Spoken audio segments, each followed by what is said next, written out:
अस्सलाम वालेकुम friends, everyday science YouTube channel की एक नई वीडियो में मैं आप लोगों को खुशामदीद कहता हूं। दोस्तों, आप लोगों ने ये मुशाहिदा किया होगा कि जब हम सर्दियों में अपने घर की मोटर पंप चलाकर या नलका चलाकर या फिर ट्यूबवेल चलाकर ज़ीरे ज़मीन पानी निकालते हैं तो वो हमें थोड़ा सा गर्म महसूस होता है, लेकिन वही पानी जब हम गर्मियों में निकालते हैं तो वो हमें ठंडा महसूस होता है। अगर मौसम के हिसाब से देखा जाए तो वो पानी हमें सर्दियों में ठंडा महसूस होना चाहिए था और गर्मियों में गर्म महसूस होना चाहिए था। तो पानी के इस तरह के बिहेवियर के पीछे साइंस क्या है, उसको आज हम जानने की कोशिश करेंगे। दोस्तों, आप लोगों को पता है कि जो हम नीचे ज़मीन से पानी निकालते हैं वो इस तरह ज़मीन की तहों से हमारे पास होता हुआ ऊपर आता है। तो जो ऊपर का टेम्परेचर होता है ज़मीन के ऊपर, जो हमारा इन्वायरमेंट है उसका जो टेम्परेचर होता है वो इस सूरज की वजह से होता है। मसलन कि गर्मियों में सूरज बहुत अपनी शिद्दत के साथ चमक रहा होता है, जिसकी वजह से हमारे पास इधर गर्मी हो जाती है। अब फॉर एग्जाम्पल हम गर्मियों की ही बात करते हैं तो हमारा जो इन्वायरमेंट है यहाँ पे कि बहुत ज़्यादा गर्मी हो गई है। तब गर्मी का जो हीट है वो ज़मीन की इन तहों को पार करके इस पानी तक नहीं पहुंच सकती है। इसका मतलब यह है कि जो पानी की ये ज़मीन की ये जो तहें होती हैं पानी के ऊपर, वो इसके लिए एज अ इंसुलेटर काम करती हैं। ये इंसुलेटर ऑफ हीट, जैसे हमारे पास करंट में इंसुलेटर होता है कि वो करंट को गुजरने नहीं देता, बिल्कुल इसी तरह हीट का जो ये इंसुलेटर है वो हीट को नहीं गुजरने देगा। तो इस पानी के लिए इसने एज अ इंसुलेटर काम करना है। जो हमारे इन्वायरमेंट में मौजूद हीट है उसने यहाँ तक पहुँचने नहीं देनी है। तो अब हम देखते हैं कि जो ज़ीरे ज़मीन पानी होता है उसका जो टेम्परेचर होता है वो 10 से 20 डिग्री सेंटीग्रेड के दरमियान में होता है। तो वो मुख्तलिफ ज़मीन मुख्तलिफ जगहों पर मुख्तलिफ हो सकता है। वो ज़मीन के नीचे जो पानी है वो कितना गहरा है उसके हिसाब से होता है, या फिर ज़मीन की तहों के हिसाब से होता है। मसलन कि वो ज़मीन के मुख्तलिफ हिस्सों पर कि ये मुख्तलिफ होता है, लेकिन ये होता 10 से 20 डिग्री सेंटीग्रेड के दरमियान में है।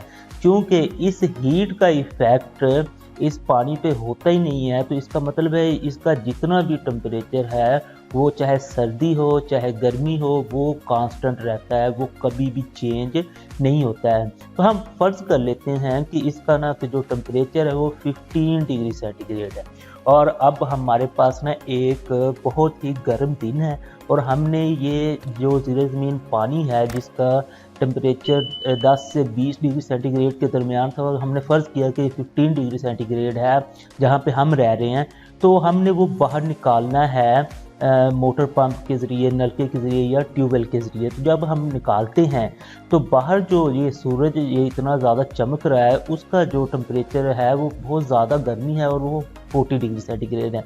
अब हम ये 15 डिग्री सेंटीग्रेड वाला पानी जब बाहर उस माहौल में निकालेंगे जहाँ पे टेम्परेचर 14 डिग्री सेंटीग्रेड है, तो 14 डिग्री सेंटीग्रेड वाले टेम्परेचर पर जब हम 15 डिग्री सेंटीग्रेड वाली चीज़ को या फिर इस पानी को इस तरह अपने हाथों से छुएंगे या फिर नहाने के लिए हम यूज़ करेंगे तो वो हमें थोड़ा ठंडा महसूस होगा।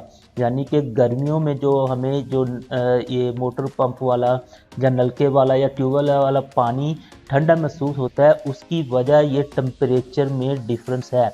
इस पानी का टेम्परेचर तो 15 ही था, लेकिन चूंकि हमारे इन्वायरमेंट का टेम्परेचर 40 डिग्री सेंटीग्रेड हो गया है तो हम गर्मी में मौजूद हैं। इसकी वजह से ये जो पानी है हमें ये टेम्परेचर डिफरेंस जो आ रहा है इसकी वजह से हमें थोड़ा सा ठंडा महसूस होता है। अब नेक्स्ट दूसरे केस की बात करते हैं कि अब आ गई सर्दी। अब सर्दी आ गई तो ये वाला जो टेम्परेचर पानी ज़ीरे ज़मीन पानी है इसका टेम्परेचर तो वही रहा 15 डिग्री सेंटीग्रेड, क्योंकि हीट एज अ इंसुलेटर काम वो जो हमारी ज़मीन है इसके ऊपर वो एज अ इंसुलेटर काम कर रही है। तो उसने ना तो सर्दी इस तक पहुंचने देनी और ना ही गर्मी इस तक पहुंचने देनी है। तो सर्दियों में भी इसका टेम्परेचर तो वही हमने फ़र्ज़ किया कि वही 15 डिग्री सेंटीग्रेड है हमारे इलाके में। तो लेकिन जो अगर हम देखें कि हमारे बाहर जो टेम्परेचर है वो 0 डिग्री सेंटीग्रेड तक भी चला जाता है। अब एक चीज़ 15 डिग्री सेंटीग्रेड मतलब 15 डिग्री सेंटीग्रेड गर्म है और उसको हमने 0 डिग्री सेंटीग्रेड पर बाहर निकालना है। तो वो हमें बाहर निकाल के जैसे ही हम यूज़ करेंगे तो वो हमें थोड़े से ना कि गर्म महसूस होगी। जैसे ये देखें हम ना कि सर्दियों में पानी निकाल के उससे हाथ वगैरह धोते हैं तो वो हमें थोड़ा सा ना कि गर्म महसूस होता है। उसकी वजह यही है कि जो टेम्परेचर का ये डिफरेंस आ रहा है, इसकी वजह से हमें ना कि ये थोड़ी सी ना गर्म महसूस होती है। इसकी अगर हम प्रैक्टिकल एग्जांपल देखें कुछ, तो जैसे फॉर एग्जांपल हम बैंक में अपने पैसे वगैरह जमा करवाए होते हैं, उनको लेने जाते हैं तो बैंक में उस गर्मियों के दिनों में ना कि एसी वगैरह चल रहे होते हैं। फॉर एग्जांपल उन्होंने भी एसी ना 15 डिग्री सेंटीग्रेड पे ना फिक्स किया हुआ है। अब 15 डिग्री सेंटीग्रेड से हम इस यहाँ पे कुछ देर ठहरते हैं तो हमारी बॉडी का टेम्परेचर भी 15 डिग्री सेंटीग्रेड के हिसाब से एडजस्ट हो जाता है। लेकिन जैसे ही हम बाहर निकलेंगे तो 15 डिग्री सेंटीग्रेड वाली चीज़ को हम ले बॉडी जो हमारी एडजस्ट हुई होगी उसको हम लेके इन्वायरमेंट में 40 डिग्री सेंटीग्रेड पर निकलेंगे तो हमें यकदम गर्मी महसूस होगी। बिल्कुल इसी तरह अगर हम देखें कि हम ऐसे कमरे में बैठे हुए हैं जहाँ पे ना कि आग जल रही है और उसका टेम्परेचर ना कि सर्दी में ना हो गया 15 डिग्री सेंटीग्रेड और हमने ना कि बाहर निकलना है जिसका टेम्परेचर हमारे पास बर्फबारी वाला इलाका है तो वहाँ पे 0 डिग्री सेंटीग्रेड होगा। तो जैसे ही हम यहाँ से बाहर निकलेंगे तो हमें यकदम बहुत ज़्यादा सर्दी महसूस होगी। दोस्तों उम्मीद है आपको आज की ये वीडियो अच्छी लगी होगी। वीडियो अच्छी लगे तो इसे लाइक करें, इसे अपने दोस्तों के साथ शेयर करें और हमारा चैनल लाजमी सब्सक्राइब कर लें। Thanks for watching. अल्लाह निगहबान।